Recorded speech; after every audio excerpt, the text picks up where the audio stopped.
Oke, assalamualaikum warahmatullahi wabarakatuh. Baik lagi sama gua Purwanto 11, teman-teman. Jadi di video kali ini gue ingin membahas tentang investor, teman-teman. Ada teman-teman kita nih dari subscriber Purwanto 11 ini bertanya tentang investor, bang. Bagaimana sih bagi hasilnya dengan investor gitu, teman-teman. Jadi gue di sini tidak membahas tentang bagi hasil doang, juga membahas tentang kerugian. Apakah kerugian itu ditanggung dengan investor atau pengelola?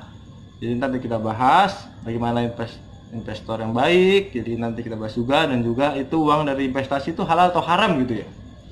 Kita bahas sekaligus ya di sini, teman-teman. Jadi khusus untuk investor, teman-teman, di video kali ini, teman-teman. Oke, sebelum kita lanjut kita harus paham dulu apa sih itu investor. Investor itu orang yang mempunyai uang atau orang yang mempunyai harta atau mempunyai barang dan ingin barang itu menghasilkan uang lagi atau menghasilkan untung dengan cara menginvestasikan uang tersebut kepada pengusaha atau pedagang atau kepada orang yang mempunyai skill untuk mengelola uang itu supaya menghasilkan keuntungan gitu, teman-teman. Contoh kecilnya seperti itu, teman-teman. Oke, kita langsung lanjut. Bagaimana sih, bang, cara bagi hasil dengan investor? Oke, bagi hasil dengan investor itu tidak bisa sepihak atau semaunya dewek, teman-teman. Harus dengan akad dan kesepakatan dan keperjanjian yang akurat sebelumnya, teman-teman. Sebelum pembagian hasil harus kita ada akad perjanjian, dan kalau bisa ada saksi, kalau bisa direkam tuh akad, membentuk akad atau perjanjian itu direkam untuk bukti apabila nanti sudah berjalan kerjasama antara investor dengan pengelola yang dia percaya untuk menginvestasikan uang itu, begitu ya, teman-teman ya. Akadnya bagaimana, bang? Ya akadnya misalnya investor mengajak dia sama nih, sama sampean, bang, gue mau menginvestasikan uangnya nih pada usaha lu misalnya gitu. Bagaimana nih dengan keuntungannya, atau dengan tanya atau dengan tanya? Ya sepakat aja nih, bagaimana enaknya, apa 50-50, apa 70-30 ya. Kalau soal keuntungan harus dipertimbangkan juga antara investor dan juga pengelola. Apabila pengelolanya berpikir kalau 50 kayaknya gue lebih capek nih, karena ini nggak gampang mengolah ini ya, lu nego sama investor, oh gue 60 lah, lu 40 ya. Investor juga harus bisa mempertimbangkan juga, pantas nggak gue 40 dengan modal yang sekian dan resiko yang sekian, kan begitu, teman-teman. Karena resiko itu nanti kita bahas, resiko itu pasti ada, teman-teman ya. Sedangkan resiko kebanyakan itu jatuh kepada investor yang mempunyai modal, teman-teman ya. Jadi gitu, teman-teman. Itu tentang keuntungan, teman-teman ya. Keuntungan atau bagi hasil, simpel aja begitu, teman-teman. Harus ada akad, perjanjian yang akurat, bukti, kalau bisa ada saksi, dan juga kalau bisa direkam tentang pembentukan akad tersebut, teman-teman, untuk bukti apabila nanti pas pembagian hasil tidak sesuai perjanjian atau melenceng dari perjanjian tersebut, 50 kok dia pengen 60 gitu, teman-teman. Itu tidak bisa kalau ada bukti dan saksi, teman-teman ya. Jadi itu tentang pembagian hasil. Kalau kerugian gimana, bang? Kerugian itu ya resikonya sebenarnya investor sih, teman-teman ya. Cuma kalau misalnya kita sebagai pengelola juga harus bijak, harus juga pengertian dengan investor, karena kan nggak semua investor juga kan kebanyakan duit banget, teman-teman ya. Mungkin ada investor yang baru belajar atau gimana, kita juga harus bijak. Misalnya kerugian nih, kerugian itu kalau bisa ditanggung sama-sama, tapi sama-sama ya nggak mutlak nih, teman-teman, nggak mutlak, maksudnya nggak mutlak gitu. Apabila kerugian itu masih bisa ditutup dengan keuntungan, lebih baik tutuplah dengan keuntungan. Apabila keuntungan tidak sanggup menutup juga, yaitu resiko investor.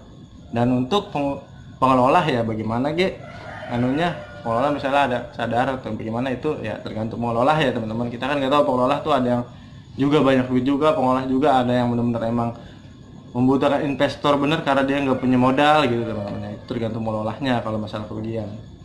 Akan tetapi, oh gini, bang, kok maksud tuh gimana? Kok ditutup dengan kerugian? Kan itu rugi. Maksudnya gini, teman-teman, dalam 1 bulan kan 4 minggu, teman-teman ya. Dalam 1 bulan 4 minggu, dan perjalanan 4 minggu itu kan namanya usaha atau investor menginvestasikan uangnya ke pengusaha atau penjualan, kan tidak tahu tuh perjalanan, kan namanya itu resiko pasti ada dalam penjualan. Makanya investor juga harus tahu namanya menginvestasikannya kemana. Apabila ke penjualan, ada resikonya penjualan tuh kadang ya, namanya usaha ada pasang surut atau ada pandemi atau gimana, teman-teman. Jadi dalam 4 bulan tersebut, maksud gua ditutup dengan keuntungan. Misalnya 3 bulan lancar-lancar aja nih, penjualan dapat untung terus, alhamdulillah untung terus. Nah pas bulan keempat udah mau penutupan tuh 1 bulan, ada pandemi atau PPKM. Nah, itu kan pasti mempengaruhi keuntungan kita teman-teman, atau mempengaruhi usaha kita, entah kita dibatasi atau tidak boleh buka dulu tuh usaha supaya tidak ada perkumpulan. Jadi kan rugi tuh teman-teman. Tapi kan 3 minggu ini masih ada untung. Nah, 3 minggu ini alangkah bijaknya mampu tidak menutup keuntungan, karena 1 minggu ini kan kita tidak dagang. Kalau misalnya mampu menutup keuntungan tersebut, jadi tutuplah dengan keuntungan. Apabila tidak bisa, barulah investor ya harus mau mengecas atau menginvestasikan dana lagi supaya modal stabil atau penjualan kita stabil lagi seperti biasanya. Modal awal misalnya modal 2 juta kurang 500, harus nambah lagi investor 500 untuk perlengkapan berjualan atau kestabilan berjualan atau bisnis kerjasamanya antara investor dan pengelola gitu teman-teman. Dan apabila kerugiannya bukan dari pandemi gitu teman-teman, kerugiannya misalnya dari barang hilang atau bagaimana, itu lihat dulu teman-teman, ditanggung investor juga bisa. Cuma lihat dulu itu barang hilang kenapa, apa pengelola tidak amanah atau tidak menjaga dengan baik atau lalai. Apabila uang misalnya hilang, mungkin pengelola misalnya taruh di mana aja, tidak ditaruh tempat yang aman atau gimana, atau tidak langsung transfer ke bank, ditunda-tunda jadi hilang, ya itu ya pengelola juga harus sadar diri kesalahannya. Jadi harus jujur, amanah dan jujur dalam mengelola uang yang diinvestasikan kepada kita untuk mengelola itu teman-teman ya. Jadi harus jaga baik-baik. Jadi kerjasamanya akan baik dengan kejujuran dan saling amanah dalam menjaga kepercayaan gitu teman-teman. Jadi kerjasama enak kalau begitu investor dan pengelola, dan berkah. Insya Allah usahanya juga bakal lancar teman-teman kalau berkah dengan cara yang amanah dan jujur. Oke, kita lanjut lagi. Jadi tadi kan udah ke kerugian nih. Sekarang kita bahas tentang bang, hasil investor itu halal apa haram ya? Sebenarnya hasil dari investor yang menginvestasikan uangnya kepada pengelola dan mendapatkan hasil keuntungan itu dibagi 2, halal teman-teman, asal sesuai dengan kesepakatan halal. Tapi yang mungkin ya yang bikin haram itu mungkin investor menargetkan keuntungan. Itu tidak boleh teman-teman, investor menargetkan keuntungan. Misalnya contoh gini, nih gua investasikan uang 1 juta, pokoknya 1 bulan nih kita harus untung 1 juta. Itu tidak bisa teman-teman, itu jadi pakai sistem riba kalau gitu teman-teman.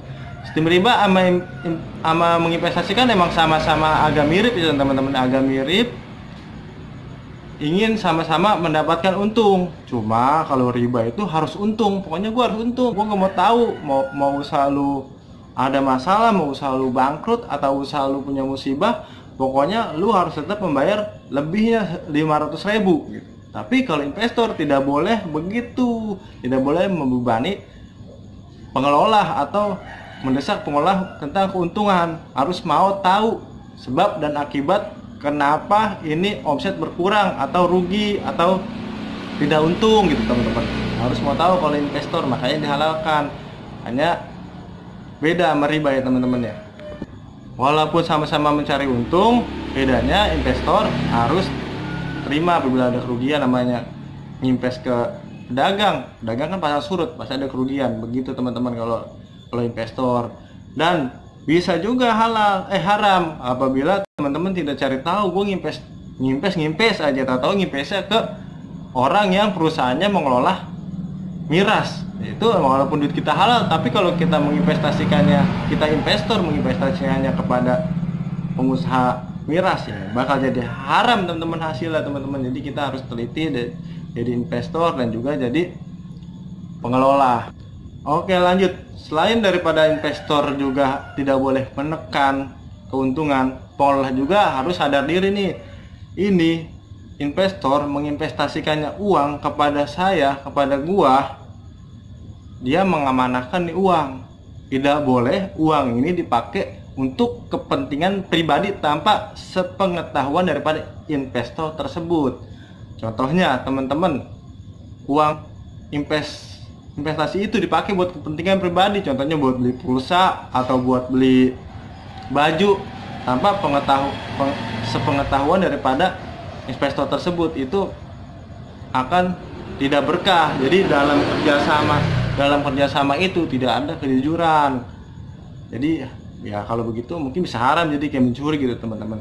Bahkan untuk amal sekalipun, kalau bisa jangan pakai duit yang diinvestasikan dengan investor teman-teman ya. Jadi nanti gimana ya, walaupun amal kan baik teman-teman, kecuali ada perjanjian sebelumnya, ini duit dagang atau duit hasil ini, kalau ada amal boleh nggak nih kita amalin supaya usaha kita juga lancar, berkah, diridhoi. Kalau misalnya deal antara keduanya, baru boleh sistem itu diterapkan. Atau bila ada amal gitu teman-teman, itu bagus. Tapi kalau di awal perjanjian tidak ada, janganlah amal pakai duit perusahaan atau duit investor yang menginvestasikan kepada kita teman-teman. Lebih baik pakai duit pribadi kita lah dulu gitu, lebih baik pakai pribadi kita gitu teman-teman. Jadi berkah, amalnya juga baik teman-teman ya.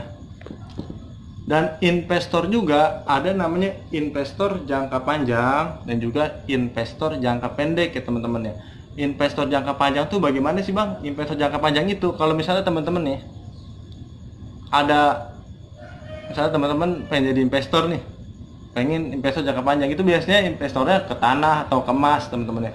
Jadi maksudnya menginvestasikan uang teman-teman itu ke tanah atau ke emas. Kalau misalnya ke tanah pengen jangka pendek, ya keuntungannya bakal kecil teman-teman, karena tanah itu biasanya untuk menghasilkan keuntungan yang besar itu perlu waktu puluhan tahun, bahkan lama pokoknya teman-teman. Jadi itulah investasi jangka panjang ke tanah teman-teman, karena tanah itu nggak bakal rugi sih teman-teman, santai aja walaupun lama juga.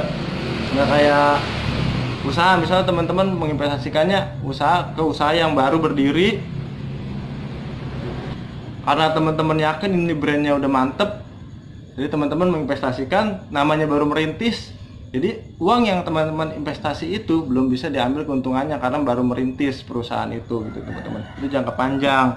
Apabila jangka pendek, contoh simpelnya seperti ini. Bentar lagi lebaran nih, orang pada ganti baju gitu teman-teman ya, ganti baju, dan teman-teman pengen menginvestasikan uang di teman-teman punya tabungan, sedangkan teman-teman tidak ada basic atau skill untuk penjualan baju, belanja baju. Dan teman-teman nyari dah orang yang mampu berjualan baju dan mampu belanja baju di mana. Nah bang, gue punya modal, gue pengen menginvestasikan modal gue ke lu untuk berjualan baju. Nah nanti abis lebaran ada untungnya, kita bagi dua sesuai dengan kesepakatan awal gitu teman-teman. Itu namanya investasi jangka pendek, jadi cuma sebulan doang, musiman gitu investasinya teman-teman ya. Jadi investasi juga terbagi dua lagi, yang namanya investasi asing dan investasi lokal. Dan cenderung yang kita bahas tadi itu investasi lokal, karena tidak terlalu banyak modal besar teman-teman ya. Karena gue juga masih usaha kecil-kecilan, jadi masuknya investasi lokal apabila ada yang mau invest pada usaha gue ini gitu teman-teman. Contohnya teman, kalau investasi asing itu biasanya udah internasional, bahkan resikonya juga banyak, seperti resiko misalnya ada musibah, namanya dunia kan, dan internasional, seperti turunnya mata uang, tergerus inflasi. Karena biasanya kalau investor asing itu jangka panjang teman-teman, jadi ya bisa tergerus inflasi, mata uang menurun, jadi turun naik gitu teman-teman. Jadi begitu teman-teman penjelasan tentang soal investor dari gua nih. Apabila ada yang salah tolong dimaafin, apabila ada yang kurang jelas di komen aja teman-teman. Jadi maklumin aja teman-teman ya, gue juga masih belajar, sama-sama kita belajar bareng di sini teman-teman di channel Purwanto 11. Oke teman-teman, kurang lebihnya seperti itu tentang investor atau investasi atau keuntungan, kerugian apabila kita bekerja sama dengan investor teman-teman. Investasi halal kok teman-teman, kita harus tahu caranya. Yang penting teman-teman ya, apa yang kita jual, apa kita investasi ke siapa itu teman-teman. Oke, kurang lebihnya segitu dari gue Purwanto 11. Tangguh selalu, thank you selalu buat teman-teman semua. Insya Allah kita sukses di dunia akhirat ya teman-teman.